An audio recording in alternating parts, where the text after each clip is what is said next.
네. 우리 수정님이 어떤 일을 하시죠? 지금? 아, 궁금해요. 저는 진짜 막 이런 것도 준비도 하나도 안 했는데 그냥, 그냥 말씀드릴게요. 말씀하셔도 돼요. 원래 통번역사였고요. 통번역사로 일을 하다가 작년 2월부터 그만두고 지금은 영어 콘텐츠 만들고 네네. 영어 가르치는 일을 하고 있습니다. 네. 통번역사 일. 그러면은 그쵸. 통번역사면은 잘 모르시는 분들에게 좀 구체적으로 좀 소개해 주세요. 통번역사는 일단 통역 이제 말 그대로 통역이랑 번역을 같이 하는 보통은 이제 네. 통역사라고 하고 아니면 아. 번역사라고 하는데 저는 이제 통번역을 같이 했기 때문에 이제 통번역사라고 했고 그리고 정부 부처에서 저는 일을 했는데 거기서는 에디터라고 따로 부르는 명칭이 있어요. 그래서 통번역사를 에디터라고 부르거든요. 그래서 거기서 4년 정도 근무를 했는데 말하자면 이제 통역을 하는 거죠. 다 아시듯이. 통역하고 거기 나오는 문서들 번역하고 회의 통역하고 뭐 이런 일을 했습니다. 그러면은 정부 부처에 있고 저희 네. 회사도 네. 통역하시는 분이 계시거든요. 네네네. 그런 식으로 회사에도 들어갈 수도 있고. 그쵸. 사기업에서 일을 하시는 분들도 있고 저같이 정부 부처에서 일을 하시는 분들도 있고 보통 통번역 대학원을 졸업을 하면 이제 그때 선택을 하죠. 내가 사기업을 갈 것인가 아니면 정부 부처를 갈 것인가 선택을 하는데 보통 내가 정말 처음부터 사기업을 가야겠다. 정부 부처로 가야겠다 이렇게 해서 선택을 하는 경우보다는 어떻게 하다가 그냥 합격하면 가고 뭐 이런 지원해서 분들이 쭉 하다가. 이런 것들이 보통 많죠. 그 둘 중에 어디를 더 선호해요? 통번역사는? 일단 장단점이 좀 있어요. 사기업은 돈을 좀 더 주죠. 대신에 업무 로드가 좀 더 세고요. 정부 부처는 좀 약하죠. 업무 로드가 대신에 페이가 약하고. 그래서 보통은 뭐 항상 그런 건 아니지만 통번역대학원을 졸업하자마자 좀 경력을 쌓기 위해서 정부 부처로 가시는 분들이 많아요. 거기서 이제 계속 있는 건 아니고 한 몇 년 경력을 쌓고 이제 거기서 그 경력으로 다른 사기업 좀 더 돈 많이 주는 그런 데로 가시는 분들도 많이 계시죠. 초등학교 때 6학년 때 미국에서 잠깐 살았어요. 2년 정도. 그래서 그때 영어에 대한 기초를 좀 다질 수가 있는 기회가 됐죠. 그래서 와서 그때 제가 어린 나이였음에도 불구하고 그런 생각을 했던 것 같아요. 영어를 잘해야지 이게 나한테 큰 무기가 되겠다라는 생각을 해서 그냥 시키지 않았는데 영어는 계속했어요, 혼자. 그때 당시는 제가 대전 살았거든요. 대전 살았는데 대전에는 그때만 해도 막 유명한 학원 같은 게 없었어요. 그래서 EBS 보면서 혼자 공부하고. 초등학생이요? 그때 중학생 때, 중학생 때? 한국 왔을 때 중학생 때. 스스로? 스스로. 그래서 중학생 때부터 막 EBS, TV, 라디오 다 들으면서 혼자 공부하고 그래서 그게 꾸준히 이렇게 하고 그리고 제가 책 읽는 걸 좋아해요. 그래서 책 읽는 걸 좋아하는데 영어 책을 너무 읽고 싶은 거예요. 원서를. 그래서 미국에 갔을 때도 영어 책을 읽기 위해서 영어 공부를 더 열심히 했었던 것 같아요. 그래서 진짜 그때 초등학생이었는데 영어 아예 정말 쉬운 책인데도 이해가 안 되니까 사전 찾아가면서 단어 다 써서 해석하고 노트에다가 옮겨 적고 뭐 이런 식으로 공부도 했고 그러면서 이제 영어가 점점 느니까 그게 되게 재밌고 성취감도 느껴지고 제일 좋았던 거는 한계가 없어졌다고 해야 되나? 한계가? 그러니까 내가 한국에만 살았을 때는 한국 사람들과만 대화를 할 수 있고 하잖아요. 영어를 못하면. 근데 영어를 하니까 내가 전 세계 사람들이랑 친구가 될 수 있다는 게 너무 매력적인 거예요. 그래서 그런 거가 너무 좋아서 영어는 내가 더 열심히 해야겠다. 그래서 계속 영어를 했죠. 그래서 대학교 때도 사실 수능을 안 봤어요. 수능 안 보고 이제 영어 특기자로 들어갔고. 진짜요? 네. 그때 선택을 내가 뭐 영어과나 이런 것도 할 수 있었을 텐데. 네, 그때는 맞아요. PD가 되고 싶다고 해서 글로 가신 거예요? 영어과를 원래 가려고 했어요. 네. 그냥 영어를 좋아하니까 네. 당연히 영어 가야지 했는데 그냥 막판에 내가 영어를 계속 공부했는데 못하러 굳이 학교까지 또 가서 또 영어를 전공할까라는 생각이 그냥 갑자기 들어서 원서 쓰는 날 그냥 바꿨어요. 그냥 갑자기. 네, 그래서 그때 다른 학교를 썼을 거 아니에요, 여러 군데. 네네네. 근데 거기는 영어과 쓴 데도 있어요. 근데 제가 최종적으로 간 데는 그냥 갑자기 그냥 마음이 바뀌어서 그냥 신방과를 쓴 거죠.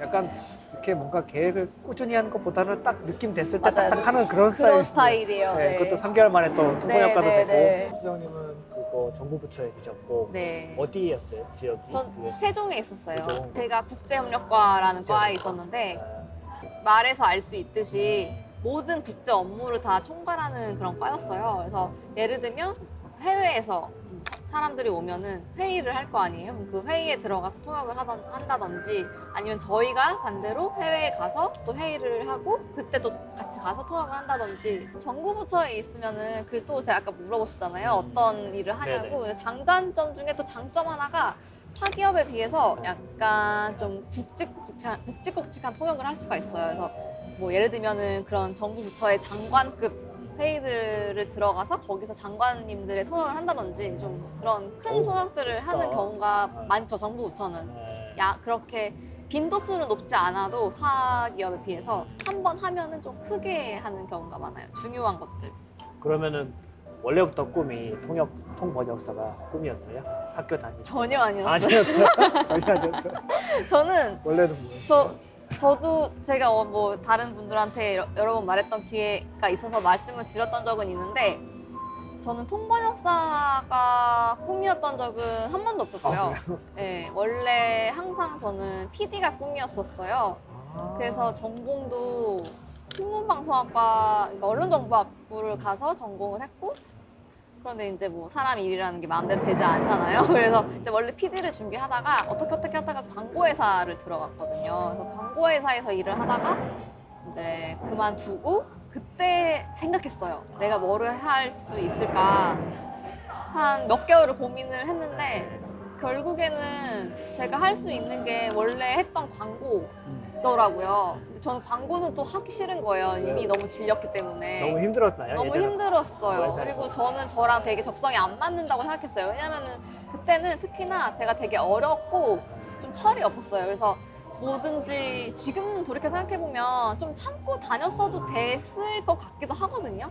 그럼 뭐든지 다 힘드니까 쉬운 일은 없으니까. 근데 그때는 그게 너무 싫은 거예요. 그 나랑 너무 안 맞는다고 생각해가지고 그냥 과감하게 그만두고 의뢰 안 적과 했죠? 의뢰 관계에서 네. 이제 갑이 시키면 이제 을은 그냥 해야 되고 막 이런 것들이 뭐 좀 힘들었죠. 저는 어린 나이에 처음 사회 경험 하는 거고 그래서 그때는 그렇게 계속 하다가는 그러니까 미래가 안 보였어요. 그때는. 그래서 나의 미래는 나의 지금 뭐 상사일 거 아니에요. 사장님이나 부장님. 그렇죠. 근데 그 사장님이나 부장님도 행복해 보이지가 않는 거예요. 근데 내가 나중에 그렇게 몇 년이 지나서 그 분이 입장이 됐을 때도 똑같이 그럴 것 같아서 그럴 거면은 나는 그냥 그만둬야겠다라는 어떻게 보면 한 절반 정도는 철없는 생각으로 그만두게 됐죠. 네, 근데 그만두고 나니까 또 이제 현실은 다르잖아요. 그래서 근데 다른 광고나 이런 신분 방송과 관련된 일이 아니라 아예 다른 통번역을 생각하시는 건 되게 특이한 것 같아요. 예, 그렇죠. 원래도 제가 영어를 좋아하긴 했어요. 좋아했었어요. 원래 영어를 좋아했고 계속 영어를 공부를 하긴 했고 그리고 광고회사 다닐 때도 해외 광고 쪽이어서 영어를 계속 쓸 일은 있었어요. 근데 물론 뭐 영어를 계속 쓴 건 아니지만 그래도 꾸준히 공부를 했기 때문에 영어에 대해서는 좀 자신감은 있었고 재미도 있었어요. 근데 그렇다고 통번역을 제가 생각한 건 아니었고 제가 하도 힘들어하니까 방황하고 집에서만 틀어박혀가지고 회사 그만두고 나서. 예, 안 나오니까 근데 그때 저희 아빠가 너 한번 통번역대학원 가는 게 어떻겠냐 한번 생각해봐라 이렇게 말을 하는 거예요. 그래서 그때만 해도 그냥 저의 길은 아니라고 생각했어요. 그래도 이제 그때는 답이 없으니까 내가 뭐라도 해야 되는데 한번 찾아보기는 할까 해서 인터넷에 막 찾아봤죠. 근데 역시나 그 제가 갈 길이 아닌 것 같은 거예요. 일단 너무 그 벽이 높아 보였어요. 그때는. 그 번역 입학하는 것 입학하는 것 자체가 아. 예, 통번역대학원을 가서 졸업을 해야지 이제 통번역사가 될 수 있는 건데 그렇게 들어가기까지가 저는 이제 결심을 하기까지가 좀 시간이 오래 걸렸어요. 내가 이걸 할 수 있을까? 입학도 어렵고 입학도 어렵고. 네. 그 준비하고도 그 번역 대학원에서 한 2년 정도 또 공부해야 2년 네, 그 시간도 있어야 되고. 그쵸. 네. 그것도 대학원을 잘 들어가셨네요. 그래도. 어떻게 잘 한 번에 딱 들어가셨나요? 네, 한 번에 들어갔어요. 오. 한 번에 들어갔는데 네. 그때는 제가 나이가 29살이었거든요. 되게 나이가 많다고 저는 생각했어요. 내년이면 30이라 그쵸, 그쵸. 너무 막막한 거예요. 나는 이제 내년이면 30인데 다른 사람들을 보면 내 친구들이나 뭐 동기들을 보면 어떻게 뭐 회사 어떻게 해서든지 힘들어도 회사 한 다니고 3, 4년, 4, 5년 다니고 했는데 있대요. 저는 되게 남들에 비해서 일찍 취업을 한 편이었어요. 대학 졸업하자마자 취업했거든요. 네네. 그랬는데 빨리 시작은 빨랐는데 중간에 그만두니까 제가 되게 뒤처진다고 생각을 한 거죠. 그래서 인생의 패배자라고 진짜 그때는 생각했어요. 생각해보면은 좀 어이가 없죠. 왜냐면 29살, 고작 아직도. 29살인데. 그래서 그때 되게 힘든 시기였죠. 저는 좀 짧았어요. 사실 솔직히 말하면 되게 준비 기간은 짧았어요. 3개월 준비를 했거든요. 근데 그거는 좀 어떻게 보면 좀 예외적인 케이스라고 할 수 있어요. 주로 몇 개월? 주로 1년 이상을 1년 준비하세요. 재수하시는 분들도 많고 정말 삼수하시는 분들도 계시고 막 계속 그렇게 하는데 저는 3개월 어떻게 운이 좋은 거야? 그랬죠. 아니면 능력이 실력이 좀 있어서? 운도 좋았고요. 네. 운도 좋았고 그리고 저는 진짜 뭐 제로 베이스에서 시작했다고 할 수는 아니니까. 없어요. 왜냐면 원래부터 계속 공부를 했었으니까. 그리고 영어로 글 쓰는 것도 좋아해서 평소에 고등학교 때부터 계속 영어로 글도 쓰고 그런 거를 했는데 외대 통대 시험 때는 글 쓰는 것도 중요하거든요. 그래서 그런 거가 미리 좀 연습이 되긴 됐었어요. 물론 시험 자체가 형식이 다르긴 하지만 그런 유형 같은 거는 다시 따로 공부를 해야 되긴 하는데 그래서 완전 제로 베이스가 아니었기 때문에 가능한 거였죠.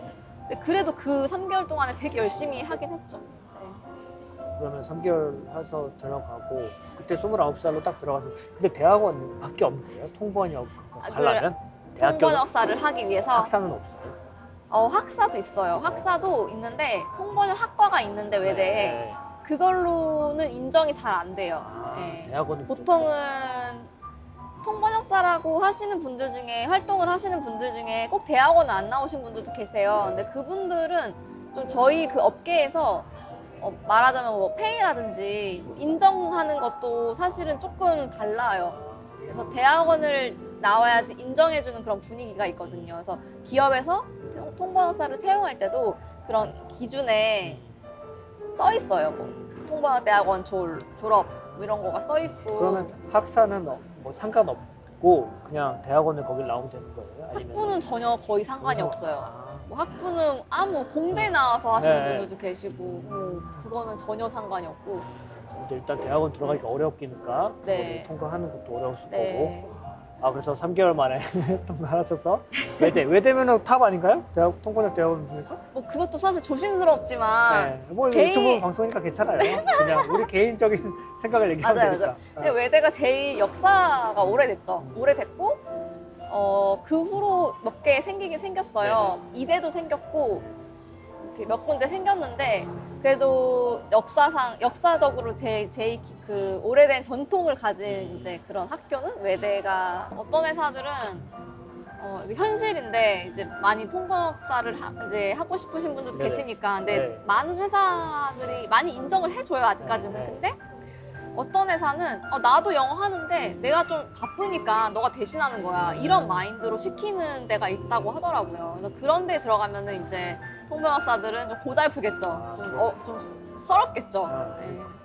내가 버벅거린다거나 뭐 놓친다거나 이러면 옆에서 이거 왜 말 안 해? 약간 이렇게 하는 데도 있어요. 그래서 그런 것 때문에 스트레스를 많이 받는 사람이 많죠. 그럴 것 같아요. 네. 그리고 번역사 보면은 거기에 전문가는 아니지만 거의 준전문가 이상으로 돼야 네. 대화를 바로바로 이제 그거에 대한 내용을 캐치해가지고 설명을 그러니까 할수 그런 내가 맡은 네. 통역에 대한 네, 내용을 내용을. 그쵸. 그게 네. 진짜 어렵죠. 2년인가요 거기도? 통번역 대학원도? 대학원요? 네. 네, 2년이에요. 2년이요. 네. 2년 동안 뭐 배워요? 2년 동안 2년 동안 사실 좀 이렇게 생각하시는 분들이 있어요. 영어를 배우는 데라고 생각하시는 분들이 있어요. 통번역 대학원이니까. 근데 제가 느꼈던 거는 영어가 늘지 않아요. 통번역 대학원을 다닌다고 해서. 영어는 그냥 이미 잘하고 있어야 돼요. 아, 그리고 거기서 배우는 거는 통역 스킬, 번역 스킬, 지식 이런 거를 배우지 진짜 영어를 내가 원래 못했는데 거기 가서 잘해지고 이런 게 아니에요. 오히려 영어 실력이 좀 퇴보할 수도 있어요. 왜냐면은 영어를 공부하는 게 아니라 사실 통역 공부를 하는 거기 때문에 완전 그 두 개가 별개일 수도 있거든요. 그러니까 뭐 예를 들면 처음 들어가면 뭐 노트 테이킹 같은 것도 배워요. 도색 뭐 받아 쓰는 건가요? 그쵸. 이게 순차 통역을 할 때는 내가 기억을 다 할 수가 없으니까 노트 테이킹을 하거든요. 그럼 그 노트 테이킹을 그냥 무작정 하는 게 아니라 그것도 방법이 또 있어요. 요령 같은 게 있거든요. 뭐 사람마다 조금씩 다 다르고 자기가 네. 자기한테 맞는 거를 네네. 쓰긴 하는데 네. 어느 정도 그런 틀은 배워요. 그래서 노트 테이킹만 막 배우는 수업, 그러니까 배우는 시간도 있고, 그런 것들이 좋다. 예, 그런 것도 배우고 이제 저희는 교수님들의 역할이 교수님들이 이거는 이거고 이건 이거고 막 이렇게 가르치는 게 아니라 준비를 다 저희가 해오면 저희끼리 하는 거예요. 그러면 교수님이 그걸 듣고 아 이거는 피드백. 이렇다 피드백을 주시는 거죠. 저희는 이제 크리틱이라고 하거든요. 그래서 크리틱이라고 하는데 뭐 대안이 있는 피드백이죠. 말하자면 그냥 피드백이 아니라 그쵸, 그쵸. 내가 이렇게 너가 했는데 이렇게 하는 게 더 좋을 수도 있다 이런 식으로 피드백을 주시고 이제 크리틱을 하는 게 거의 통대에서는 그냥 생활이에요. 그래서 처음에는 그거가 힘들 수가 있어요. 통대를 다니다 보면 잘하는 사람들이 너무 차고 넘쳐요. 나도 나름대로 좀 해서 그치, 그치. 왔는데 네. 와서 보니까 나보다 잘하는 사람들이 너무 많은 거예요. 그러면 이제 거기에 대해서 자기 그런 게 주눅이 엄청 들 수가 있는 거죠. 그래서 나는 왜 이렇게 못하지? 그런 말 있어요. 저희끼리 하는 말인데 이제 바이링구얼이라는 말 있잖아요. 네. 두 개의 국어를 다 네, 잘하는 네, 거. 네. 근데 그래서 우리는 바이링구얼이다라고 해서 왔는데 와서 보니까 에일링구얼이 되는 거예요. 에일링구얼은 두 개 다 어느 언어도 안 되는 거를 에일링구얼이라고 하거든요. 그래서 우리는 에일링구얼이다 알고 보니까. 그러니까 영어만 잘한다고 되는 것도 아니고 한국어만 잘한다고 되는 게 아닌 거죠. 그러니까 한국어랑 영어를 둘 다 잘해야 되는데 나는 한국어를 잘한다고 생각했는데 영어는 그래도 그냥 영어니까 그렇다 치는데 한국어를 못하는 거예요. 그러면 그때 더 충격이 커요. 아까 얘기했듯이 거기서는 영어를 배우는 게 아니라 네. 아까 얘기했던 뭐 노트 쓰는 거나 이런 걸 그런 것도 배우고 아까 말씀하셨잖아요. 이제 내가 통역을 하는 분야에 대해서도 잘 네. 알고 있어야 된다고 거의 네. 준전문가식으로. 그래서 저희는 그런 주제별, 카테고리별로 엄청나게 공부를 많이 해요. 어떤 날은 금융, 어떤 날은 뭐 정치, 다양하게 하거든요. 환경, 뭐 이렇게 하거든요. 그때 그런 공부도 많이 하죠. 이제. 그분은 정말 놀라운 점은 그분은 통대를 나오시는 분이 아니에요. 그분은 전문적으로 네. 배운 적이 없으신 분이에요. 그런데 그렇게 잘하는 게 놀라운 거죠. 너무 잘해서. 그리고 그 아까 노트 테이킹 얘기하셨지만 노트 테이킹을 이제 누가 분석을 했어요. 그분이 하는 노트 테이킹을. 네네. 근데 저희가 배운 노트 테이킹이 아니라 아니에요. 그냥 자기가 그냥 마음대로 한 거예요. 왜냐면은 그분은 학교에서 배운 적이 그거 없으신 없으니까. 분이니까 그냥 자기 나름대로의 노하우로 이제 네. 하신 건데 네. 그거를 그렇게 잘한다는 어때요? 거는 되게 잘하시는 것 엄청 같아요? 잘하시는 엄청 잘하신 분인데. 거예요? 네, 엄청 잘하시는 거예요. 번역사가 보더라도 그쵸. 통번역사가 저희가 제가 그때 당시에 그때 한참 그분이 이제 유명해졌을 때 교수님을 만난 적이 있어요. 송대 교수님을. 송대 교수님이 그렇게 얘기하시더라고요. 그 통역사는 그냥 타고난 거 같다고. 그러니까 통대를 나왔어도 통대에 다니는 학생들 중에서도 거의 그냥 말하자면 탑 네. 중에 이제 많이 있지 않은 사람인 거죠. 되게 타고났다고 하신 걸 보니까 교수님이 그렇게 말할 정도니까 그분은 뭐 되게 부러울 따름이죠. 정확히 4년 근무했어요. 보통은 회의 세팅에서 네. 제가 네. 순차 통역을 하는 게 많았죠. 순차 그런 경우가. 통역? 네. 그건 뭐예요? 순차 통역? 순차 통역을 제가 말씀드리자면 네. 통역에는 크게 동시 통역이랑 순차 통역이 있는데 네. 동시 통역은 아까 말했듯이 부스 안에 들어가가지고 아. 이어폰을 끼고 네. 말하면 바로 말하는 거예요. 그냥 텀이 없이 네. 듣고 말하고 듣고 네. 말하고. 순차 통역은 들으면서 노트 테이킹을 하고 약간의 시간을 주고 제가 말을 하는 거예요. 그 사람들이 듣고 있는 거죠. 제가 아. 말하는 거를. 그래서 그때가 노트 테이킹을 할 수 있어서 아. 그때 이제 하는 거고. 보통은 이제 국제회의 네. 통역사라고 해요. 우리가 흔히들 동시 통역사라고 하잖아요. 네. 통역사라고 하면 다 동시 통역사라고 그건 줄 해요. 알았어요. 근데 네. 동시 통역사라는 거는 일부예요. 동시 통역을 안 하는 사람들도 많아요. 동시 통역사를 다른 말로 하면 더 정확하게 말하면 국제회의 통역사라고 하거든요.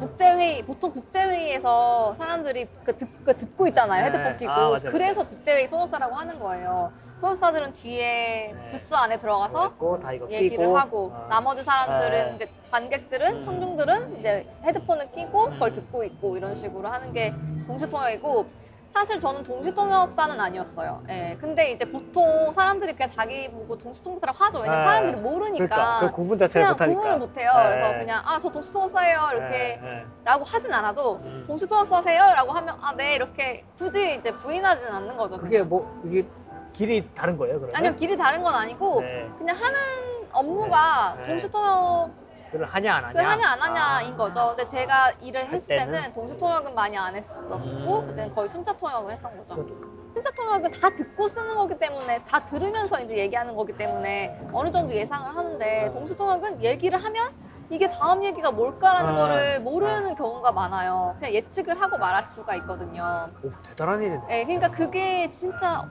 사람들은 신의 영역이라고 하는 사람들이 있어요. 이거는 절대 그냥 보통 일이 아닌 거죠. 다이어트 하시고 있다고 하셔서 우리가 샐러드를 먹는 거니까. 운동은 그냥 꾸준히 하는 편이에요. 근데 아시잖아요. 네. 운동보다 식단이 식단이 훨씬 정말 더 중요하다는 중요하죠. 거. 식단이 맞아요. 완전 망해가지고 맞아요.